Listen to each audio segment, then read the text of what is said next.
धन्यवाद अध्यक्ष महोदय जी। लेकर बात होते हैं इनके अध्यक्ष जी, आपने मुझे बजट पर बोलने का मौका दिया।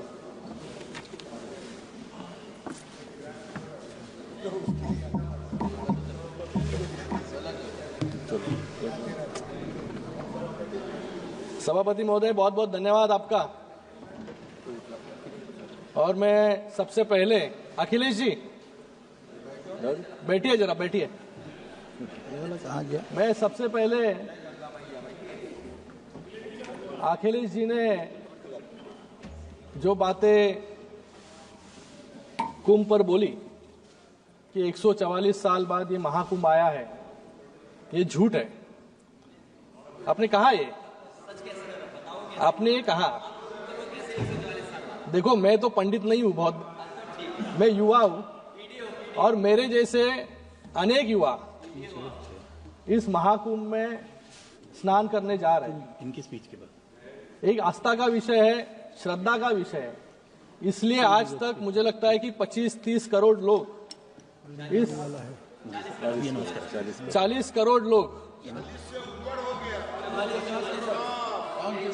जो भी जाएगा उतना 100 करोड़, जो इतने करोड़ों लोग गए, करोड़ों लोग एक आस्था के साथ गए, एक श्रद्धा के साथ गए कि ये महाकुंभ में जाकर उन्होंने दर्शन लिया। लेकिन मुझे लगता है कि यहां पर अगर अखिलेश जी हिंदू के विरोध में, महाकुंभ के विरोध में अगर नहीं बोलेंगे, आपने शुरुआती विरोध से की, स्नान तो करना पड़ेगा, डुबकी तो लगाना पड़ेगा अखिलेश जी, क्योंकि आज जिस तरह डर से डुबकी जो है कुछ लोग वहां पर लगा के आए, क्योंकि जिस तरीके से आज लोग साथ में आ रहे हैं। हमेशा आपने हिंदू धर्म का विरोध, आपको नहीं बोल रहा हूं, खाली मैं विपक्ष को बोल रहा हूं, हिंदुओं का विरोध, श्रद्धा का विरोध, ये करने का काम हमेशा इन्होंने किया है।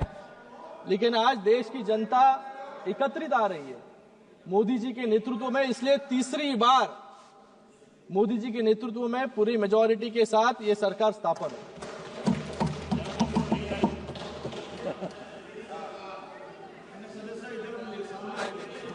आज मैं यहां पर इस बजट, अरे आप लोग 100 पार नहीं कर पाए, 99 तक अटक गए। आज इस बजट को मैं मेरी पार्टी शिवसेना और हमारे नेता एकनाथ शिंदे जी की तरफ से पूरा समर्थन करता हूं, क्योंकि ये हर वर्ग को कुछ ना कुछ तो देने का काम इस बजट ने किया है। इस बजट ने ड्यूअल रिकॉर्ड सेट किया है। पहला, एनडीए सरकार का यह 11वां बजट है, जो अपने आप में एक रिकॉर्ड है। और दूसरा रिकॉर्ड है कि निर्मला सीतारमण जी, जो पहली इस भारत की फुल टाइम फाइनेंस मिनिस्टर है, उन्होंने 8वां बजट इस सदन में प्रस्तुत किया। वो हमारे देश की रक्षा मंत्री भी रह चुकी है, अभी वित्त मंत्री भी है। उनके कार्यकाल में देश समृद्ध भी हुआ और सुरक्षित भी। अगर मोदी जी को टीम इंडिया का कप्तान हम कहते हैं, तो आज टीम इंडिया का विनिंग ऑलराउंडर जो है, हम निर्मला सीतारमण जी को कह सकते हैं। 2014 में जब कांग्रेस ने एक पैरालाइज्ड इकोनॉमी हमें दी, तो हमारा बजट 17,94,000 करोड़ था। आज सरकार का बजट 50,65,000 करोड़ का है, जिसमें 39,44,000 करोड़ का रेवेन्यू एक्सपेंडिचर है और 11,21,000 करोड़ का कैपिटल एक्सपेंडिचर है। इसका मतलब तीसरे कार्यकाल में 3 गुना अधिक बजट, 3 गुना अधिक विकास और 3 गुना स्पीड से विकास इस देश में हो रहा है। ये बजट कितना महत्वपूर्ण है, इसका क्या इंपैक्ट होगा, ये मैं कुछ पंक्तियों में आपको बताना चाहूंगा। किसान, मजदूर, युवा और महिलाओं का बजट आया है। मिडिल क्लास के लिए खुशियां लाया है। 12 लाख तक अब टैक्स नहीं लगेगा, हर घर में खुशियों का दीप जलेगा। मध्यम वर्ग का मध्यम वर्ग का अब होगा उत्थान, उनकी मेहनत को मिला है पूरा सम्मान। युवाओं को मिलेगा काम, गरीबों को मिलेगा अपना पक्का मकान। बजट ने रखा है समाज के हर वर्ग का पूरा ध्यान। सुन लीजिए, और विपक्ष हो गया है परेशान। इंफ्रास्ट्रक्चर का फायदा अब होगा पूरे देश में। सड़क, पुल और मेट्रो बनेंगे हर प्रदेश में। वंदे भारत और बुलेट ट्रेन से महाराष्ट्र को भी नई रफ्तार मिलेगी। डबल इंजन की गाड़ी अब 3 गुना तेजी से चलेगी।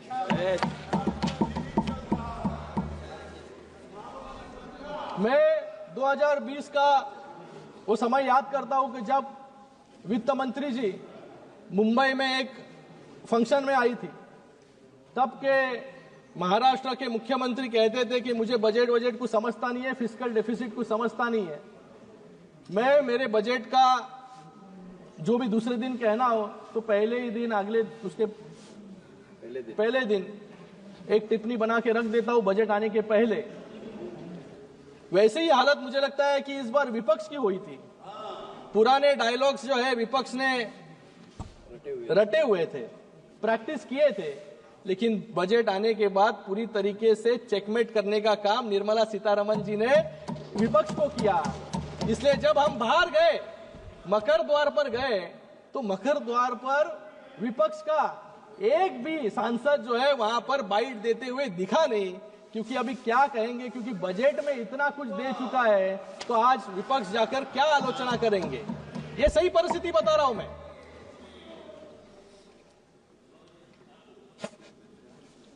मुझे लगता है कि विपक्ष के कुछ साथी खुद का भी कुछ टैक्स रिलीफ खुद को मिला है कि नहीं, वो भी सोचते होंगे। ये जो बजट दिया गया है वो भले ही विपक्ष के समझ में ना आए, लेकिन देश की आम जनता के समझ में जरूर आया है। कश्मीर से कन्याकुमारी तक और कच्छ से लेकर अरुणाचल तक मिडिल क्लास के हर वर्ग में खुशी की लहर यहां पर इस बजट के कारण। मैंने इस सदन में पहले भी बताया है कि हमारी सरकार स्कीम्स के लिए जानी जाती है, और जो कांग्रेस की सरकार थी वो स्कैम्स के लिए आज भी जानी जाती है। स्कीम्स और स्कैम्स। विपक्ष वाले बोलते थे कि 10 साल में क्या किया, और विपक्ष के कुछ नेता यहां पर एआई पे भी बात कर रहे थे। मैं यहां पर कुछ उपलब्धियां 2014 से 2024 तक इस सरकार ने किस किस क्षेत्र में क्या क्या उपलब्धि हासिल की है उसके बारे में बताना चाहूंगा। एयरपोर्ट्स वो भी बता रहा हूं आपको। एयरपोर्ट्स 2014 में 74 थे, आज 2024 में 197 हो गए। बी फॉर ब्रॉडबैंड, तब कनेक्शंस 6 करोड़ थे, आज 94 करोड़ ब्रॉडबैंड कनेक्शंस हो गए। सी का कोल प्रोडक्शन 56 मेट्रिक टन था, आज 997 मेट्रिक टन है। डिफेंस बजट 2,24,000 करोड़ था, आज 6,81,000 करोड़ आज है। इथेनॉल का ब्लेंडिंग परसेंटेज जो पहले खाली 1.53% था, आज 15% है। उसके कारण फॉरेन एक्सचेंज भी हमारे देश का बच रहा है। एफडीआई जो $305 बिलियन था, आज $596 बिलियन है। और जी फॉर जीडीपी पर कैपिटा जो पहले $3,500 था, आज $6,000 से भी ज्यादा हमारा जीडीपी पर कैपिटा है। हाईवेज की संख्या 91,000 किलोमीटर थी, आज 1.5 लाख किलोमीटर से अधिक हाईवेज जो है इस भारत में बन चुके हैं। और I for innovation index ranking में हमारा देश पहले 81st रैंक में था, आज 39th रैंक पे है। आधे से ज्यादा जो है रैंकिंग हमारी नजदीक आ चुकी है। और जो आप रोजगार के बारे में बात कर रहे हैं, यहां पर इनोवेशन में स्टार्टअप्स भी आता है। पहले स्टार्टअप्स सिर्फ 340 थे, आज 1.5 लाख स्टार्टअप्स जो है इस देश में है, और सबसे ज्यादा स्टार्टअप्स हमारे महाराष्ट्र में।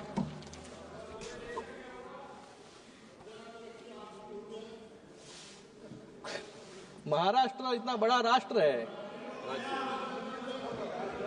कुछ दिन पहले ही दिल्ली के चुनाव रिजल्ट्स आए।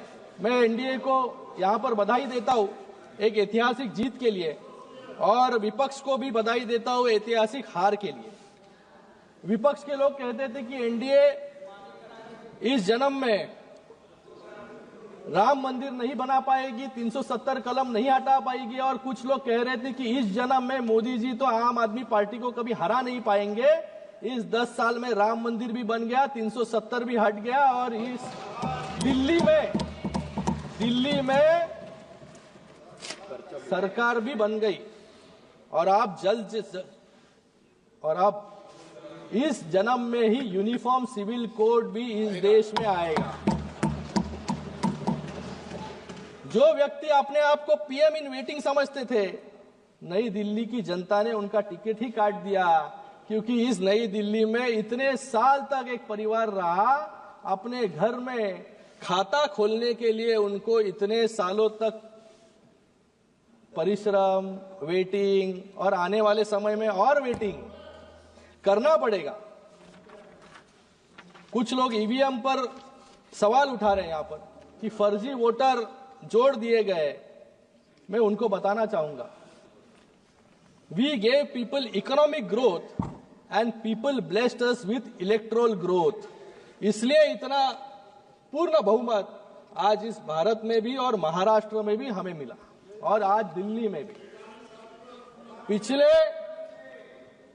पिछले 10 वर्षों में सिर्फ इकोनॉमिक इंडिकेटर्स ही नहीं, इलेक्टोरल इंडिकेटर्स पर भी हमने रिकॉर्ड स्थापित किए हैं।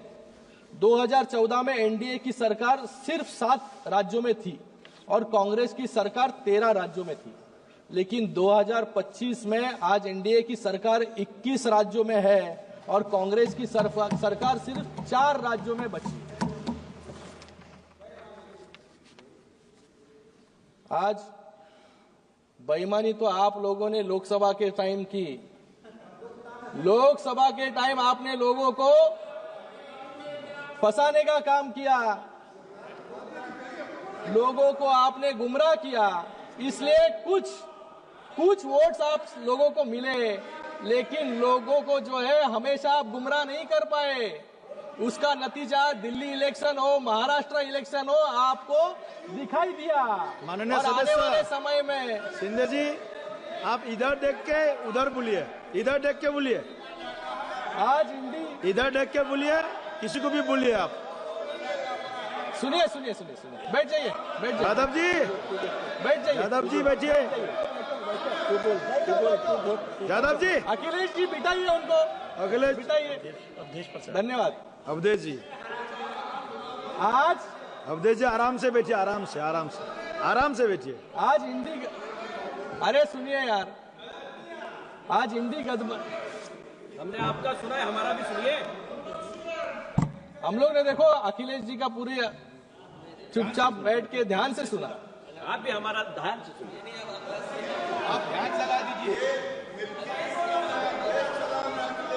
आज इंडी गठबंधन में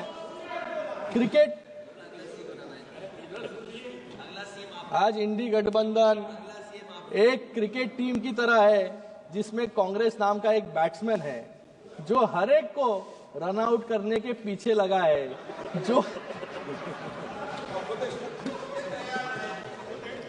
हमारे प्रधानमंत्री बिल्कुल सत्य कहते थे कि कांग्रेस पार्टी नहीं परजीवी है, लेकिन मैं ये कहना चाहूंगा कि कांग्रेस पार्टी जो है भारतीय राजनीति का एक भस्मासुर है, जिसके ऊपर हाथ रख दे वो भस्म हो जाता है। उसका उदाहरण जो है हमारे महाराष्ट्र में है।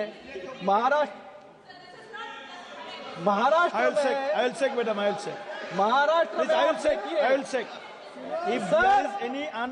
में कोई भी असंसदीय शब्द का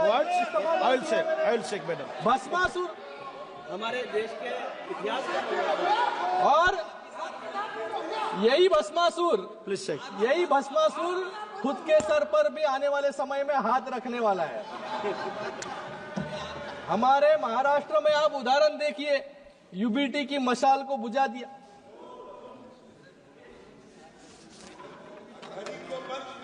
घड़ी को जो सबसे ज्यादा विधायक चुन के आते थे, आज उनकी परिस्थिति क्या हो गई है। और जिन्होंने हिंदुत्व छोड़ा, आइडियोलॉजी के साथ कॉम्प्रोमाइज किया, आज उनके साथ क्या परिस्थिति हो गई, ये महाराष्ट्र में आके आप देख लीजिए।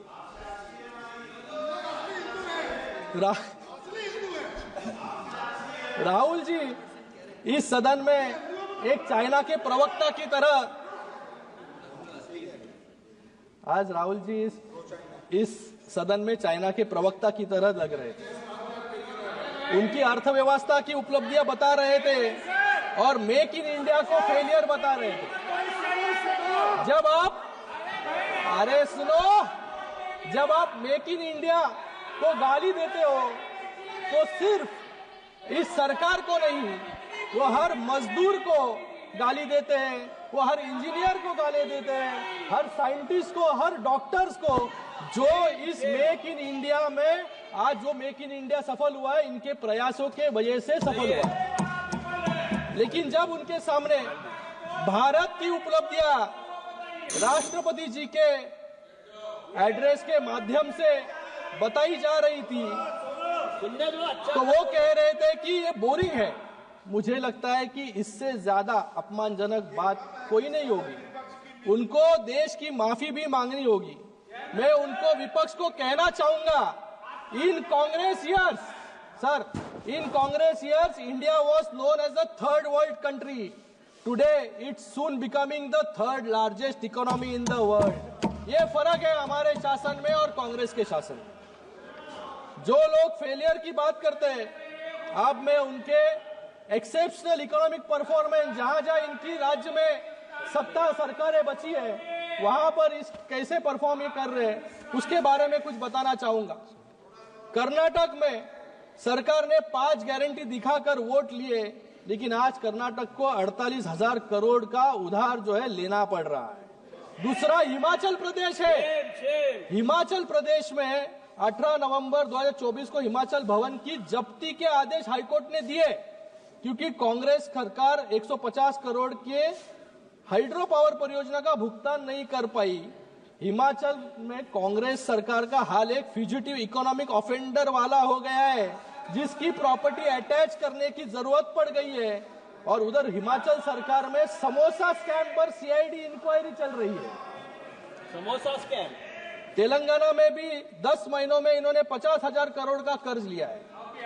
मतलब इन्होंने, सर मैं दूसरा स्पीकर हूं सर, टाइम बचा है मेरे पार्टी का। नहीं टाइम नहीं है, टाइम नहीं है, टाइम है, थोड़ा है। कल हमारे विपक्ष के साथी कुछ आंकड़े बता रहे थे। अरे सुन लीजिए, ज्यादा नहीं बोलूंगा, सुन लीजिए। कुछ आंकड़े बता रहे थे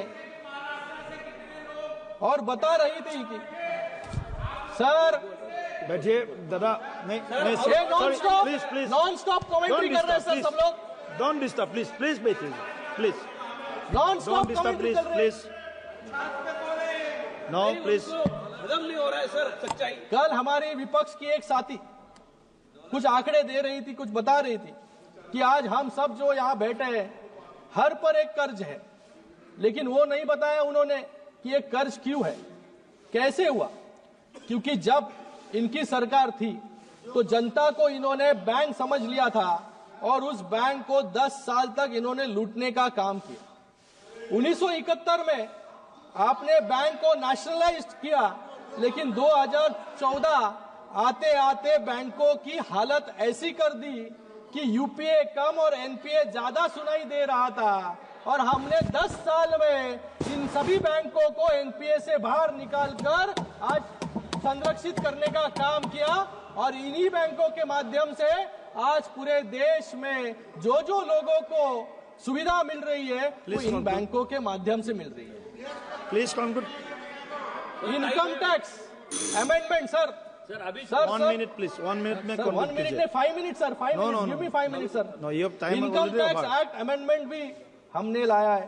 पहले इनकम टैक्स टेररिज्म हुआ करता था, आज इनकम टैक्स कंप्लायंस है। ये 10 साल की जर्नी हमने की है। मैं एक उदाहरण देना चाहूंगा। ऑयल बॉन्ड्स का 2014 से पहले 1,70,518 करोड़ के ऑयल बॉन्ड्स जारी की गए, लेकिन उस समय की सरकार ने इन्हें चुकाने की कोई चिंता नहीं की।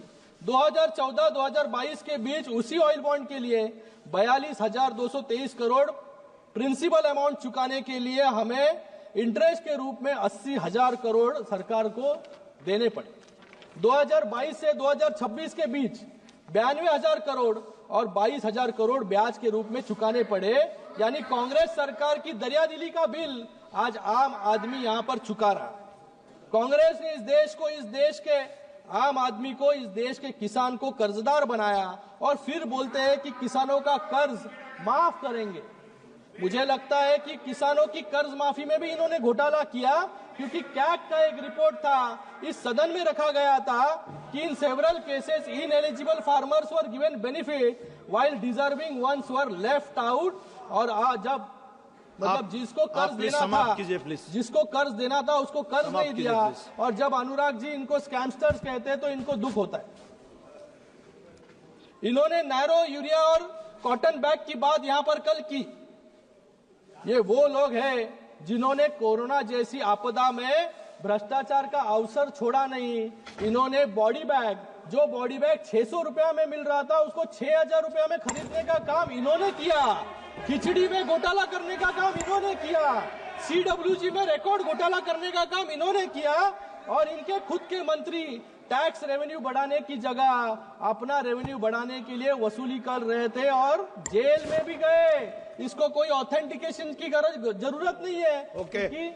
ओके सिन्हा जी, प्लीज खत्म कराओ। लास्ट महाराष्ट्र की बात करूंगा, महाराष्ट्र की बात करूंगा सर। Time is our. इसलिए इस न्यायालय ने, देश की न्यायालय ने उनको आदेश दिया और जेल में भेजा। मैं यहां पर महाराष्ट्र की बात करूंगा सर। महाराष्ट्र को इस बजट में क्या मिला, ये पूछ रहे थे। मैं यहां पर कहूंगा कि इस बजट में महाराष्ट्र को क्या क्या मिला। महाराष्ट्र को 76,000 करोड़ वार्ड 1 पोर्ट के माध्यम से मिला है, जो 12 लाख रोजगार जो है हमारे महाराष्ट्र में निर्माण करेगा। टैक्स प्रोसीड्स के माध्यम से 90,000 करोड़ महाराष्ट्र को मिले। MYTP3 के प्रोजेक्ट्स के अंतर्गत 1400 करोड़ महाराष्ट्र को मिले। पुणे मेट्रो में 837 करोड़। उसी के बाद में Mumbai Ahmedabad high speed road 4,300 crore. Sir खत्म करो। फिर मुंबई मेट्रो के लिए 1,600 करोड़, रूरल ट्रांसपोर्ट इंप्रूवमेंट के लिए 683 करोड़ और उसी के साथ में integrated green urban mobility project के लिए 652 करोड़। और रेलवे में तो सबसे ज्यादा फायदा महाराष्ट्र को हुआ है, 23,778 करोड़ सिर्फ रेलवे में हमें मिले। सर खत्म कराओ। लास्ट, आज गढ़चिरौली जैसे नक्सल अफेक्टेड एरिया में भी डेवलपमेंट की बात चल रही है। प्लीज हमारी डबल इंजन सरकार ने गढ़चिरौली जैसे नक्सल प्रभावित इलाके को भी देश की मुख्य धारा से जोड़ने और जिंदाल स्टील जैसे 1 लाख करोड़ का स्टील पावर प्लांट आज गढ़चिरौली में लग रहा है, जिससे हजारों लोगों को नौकरी मिलेगी। ये मैं इसके लिए तभी के हमारे गार्डन मिनिस्टर एकनाथ शिंदे जी और तब के हमारे मुख्यमंत्री एकनाथ शिंदे जी को खूब बहुत धन्यवाद देता हूं कि उन्होंने इसकी शुरुआत की और उसको आगे लेके जाने का काम आपके मुख्यमंत्री देवेंद्र फडणवीस जी यहाँ पर कर रहे हैं। मैं अपना भाषण कुछ पंक्तियों के साथ, अभी खत्म हो गया आपका। माननीय सदस्यगण, सर यहाँ पर माननीय सदस्यगण, लोकशाही मराठी ऐका, पहा, जागरूक रहा।